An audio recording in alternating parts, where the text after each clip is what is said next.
Apple just dropped a bombshell on the budget laptop market. The benchmarks for the highly anticipated $599 MacBook Neo have officially leaked. And if you're looking at this machine thinking it's going to be your next mobile workstation, you need to pause right now. Because what's inside this laptop is simultaneously mind-blowing and a potential trap for creative professionals. Let's cut right to the chase. Under the hood, the MacBook Neo is essentially an iPhone 16 Pro with a keyboard attached.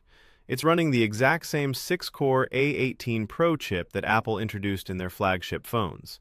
But there is one massive difference that Apple is hoping you won't notice, and it all comes down to the graphics processor. But before we get to that bottleneck, let's look at the raw CPU numbers. The MacBook Neo pulled in a Geekbench single-core score of 3461 and a multi-core score of 8668. Now, if you aren't a massive computer nerd, let me translate what those numbers actually mean. For single-core performance, this $599 machine is an absolute monster. To put it in perspective, the legendary M1 MacBook Air, the laptop that revolutionized the industry, only scores around 2300 on single-core. The Neo absolutely destroys it. In fact, a score of almost 3500 puts the Neo dangerously close to Apple's current M3 and M4 chips. The M4 MacBook Air scores 3696. The fact that a $600 entry-level laptop is breathing down the neck of a premium M4 machine in single-core speeds is incredible. Because of that high single-core speed, everyday tasks are going to feel lightning fast. Web browsing, managing spreadsheets, writing documents, and streaming 4K video will be incredibly snappy. Apple knows exactly what they are doing here. They built a machine that feels like a premium pro laptop when you're doing basic tasks. But you are watching a tech channel. You don't just write emails.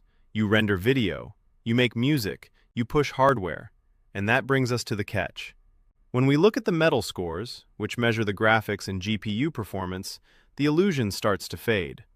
The MacBook Neo scored a 31,286 in metal. Let's compare that to the competition. The iPhone 16 Pro actually beats it, scoring over 32,000. Why? Because the MacBook Neo has one fewer GPU core than the phone in your pocket. Even the 5-year-old M1 MacBook Air beats the brand new Neo in graphics, pulling in a metal score of over 33,000. And if you step up to an M4 MacBook Air, you are looking at a metal score of over 54,000, nearly double the graphics performance. This is the bottleneck. The MacBook Neo is not built for sustained, heavy workloads. If you try to render out a 4K time-lapse of the New York skyline, or if you load up a massive Logic Pro 12 template packed with modal synth plugins, this machine is going to choke. The multi-core performance is strictly on par with the base M1 chip, meaning the second you ask it to do heavy lifting, that A18 Pro chip hits a wall. This is exactly why Apple is being very careful with their marketing. Notice how they aren't comparing the MacBook Neo to the M1, M2, or M3?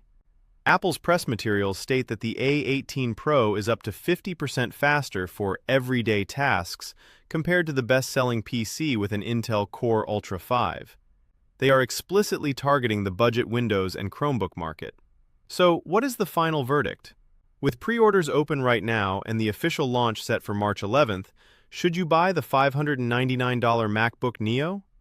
If you are a student, a writer, or someone who just wants a beautifully designed Apple laptop for basic web browsing, this is the best deal in tech right now. But if you are a creator, an audio engineer, or a video editor, do not buy this laptop. You will be deeply frustrated by the graphics limitations. Instead, take that same $600 and buy a refurbished M1 or M2 MacBook Air. You will get vastly better sustained performance for your creative applications. What do you guys think of the A18 Pro chip making its way into a Mac? Let me know down in the comments. And if you're a creator looking to get the most out of your current hardware, make sure to hit subscribe and check out my latest Logic Pro tutorials right here on the channel. See you in the next one.